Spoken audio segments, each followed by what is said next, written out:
that, I guess, relates to how I interact with my clients, how I interact with my staff, my suppliers. Perhaps the adage is to sort of treat them how you'd like to be treated yourself. I think is the honest answer to that. Well, this is something I feel very, very passionate about, how you love. So the person in the desk next to me or the client that has come to see me, for me it's about display the character of God, so just your kindness, your generosity, but it's also about tapping into the kingdom of God. So how do you honour somebody? How do you bring peace to them? How do you bring joy to them? There's just so many ways that you can do this.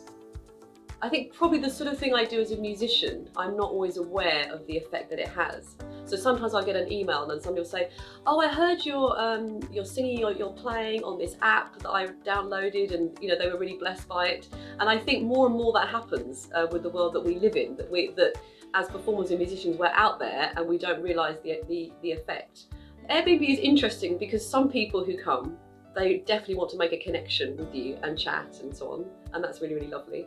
And other people, they clearly don't want to have anything to do with you, and that is also fine. And so I guess it's just allowing the space for either of those. I think one of the hard things about Airbnb is the aspect of judging, because they judge you and you judge them, and sometimes I feel a bit uncomfortable about that. And when you rate people when they leave, if somebody's left it in a bit of a mess, I feel like I don't always want to to sort of own up to that on the website, but I know I sort of need to be honest, and so that's a little bit tricky sometimes.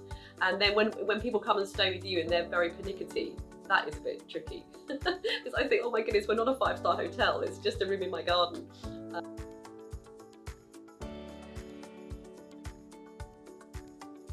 I think I look for my art to be something that does people good, and I want my art to be accessible to people. So as my prices have gone up, I've looked to create merchandise so people can still own or take home the colours that I'm creating. I want to inspire creativity, so I enjoy what I do, and it seems to inspire others seeing my work, but also showing and sharing how I do stuff.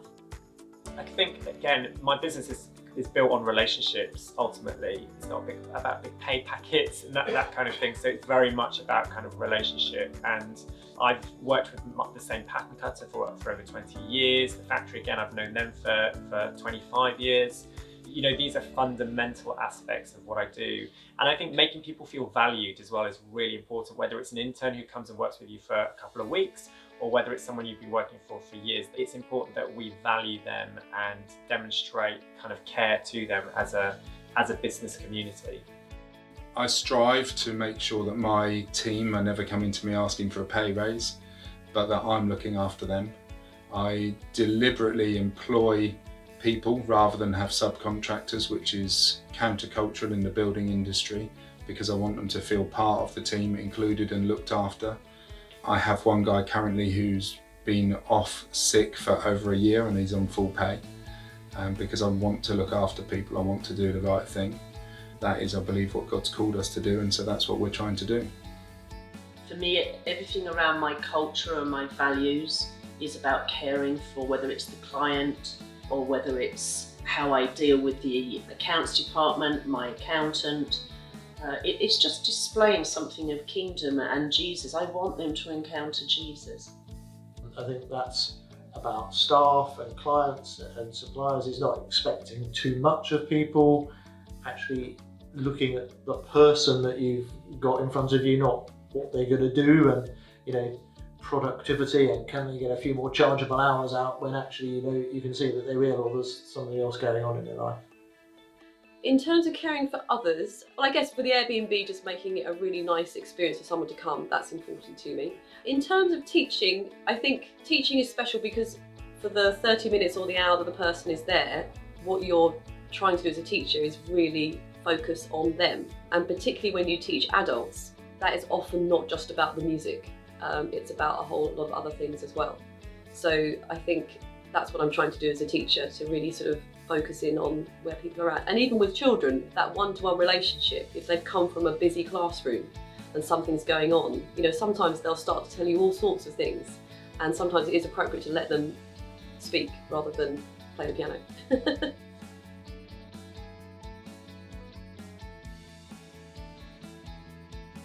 They need to be skilled.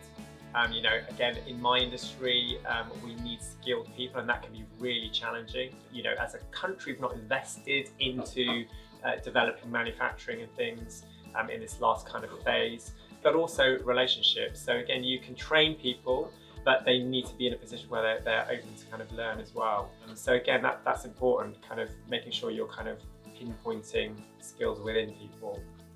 Genuinely, in an orthodox answer, you'd say, I have no wisdom to add because I don't employ people who are good for the job. I've employed people that I've felt that God's led me to, and I've trained them and equipped them to be able to do stuff. Some of that successfully and some not so successfully, but always with a good heart. Okay, so number one, look at character.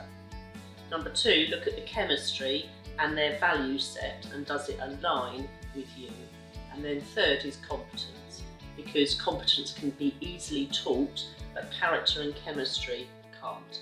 I have found, having made some bad decisions over the years, that when you're hiring somebody, just looking at their CV and their qualifications isn't necessarily the be-all and end-all. I think it's important when you interview somebody to look at their character, their personality. Can you feel like the person is going to work with integrity?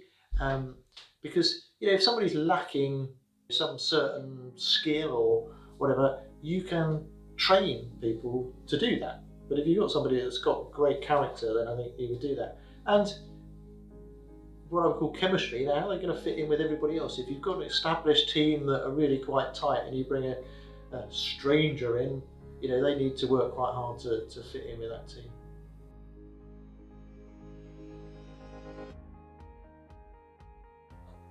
Making them feel valued, I think, is fundamental, and also it's fundamental to the existence of the business, because without the people we work with, I could not do or produce the products that we do.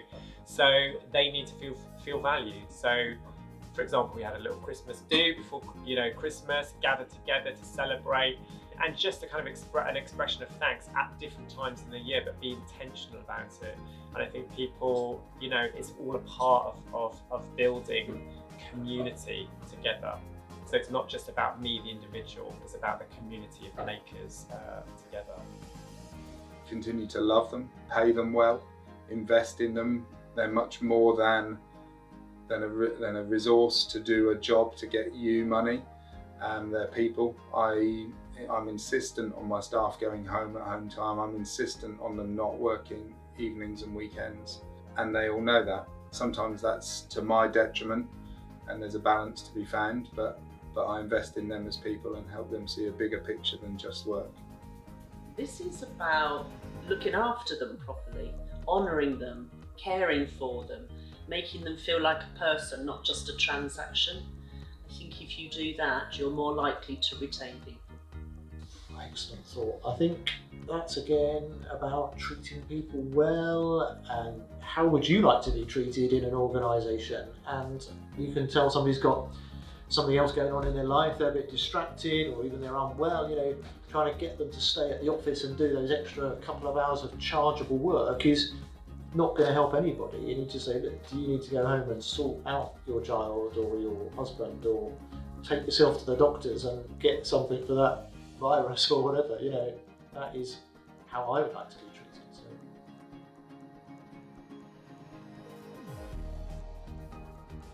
Yeah, I've invested in myself. I've spent some of my money on various training, coaching, mentoring programs. Once I've got to the point where I've had a bit of a salary, I've spent that on holidays for myself, even going to the gym, paying for that, just trying to look after myself, see as an investment. So I think my journey has changed quite a lot over the years, and so I've done many different things, and I think that's kept my attention as well and my interest. So originally we wholesaled and we did trade shows like London Fashion Week. We took the collection to Paris, did trade shows there. I did a men's shirt brand for a few years. I've done some other consultancy work, and then more recently we've taken the collection to New York and to the Far East. And so all these different kind of rhythms to the business have kept me enthused as well. I have struggled at points to invest in myself. Being self-employed means that I'm completely out of my depth. Every time the business grows, it's on me to be the HR department now. To be every department that my business has, I have to do it, and I have no training in any of that. At one stage I got business coaching, which was very, very helpful and helped me see lots of that. So then we outsource the stuff that I'm not good at, and I keep setting the vision. I think the danger is to become very isolated as a freelance person. So keeping connection, I work as an associate with certain groups, just networking, keeping up to date with my learning through, for me, the Institute of Personnel and Development, going to seminars, any way like that really, just to keep up to date and keep connected. It's a danger that we don't invest in ourselves, because that often gets pushed to the bottom of the pile if you're not careful, and you spend a lot of time thinking about your staff and colleagues. But for me, it's been around leadership training, reading, podcasts, videos, courses, events, but that are more general leadership. I mean, as an accountant, we need to keep up to date with the latest tax changes, but they're not quite as exciting, but you still got to do it. So I had a dream probably about a year ago that I was doing a PhD and I was training to be a vicar. And I took those supposed to be metaphors that God was encouraging me to put together a sort of a training program of practical things and also sort of spiritual things. So in terms of harp playing, that would be playing scales, doing the actual practice, having a program of reading certain books. I have a book on the shelf, a poem a day, so often I'll read just a poem a day, just to put lots of stuff in, so if you're going to be creative, it can sort of come out. And on the lookout for courses or conferences that would be helpful, and that sort of thing.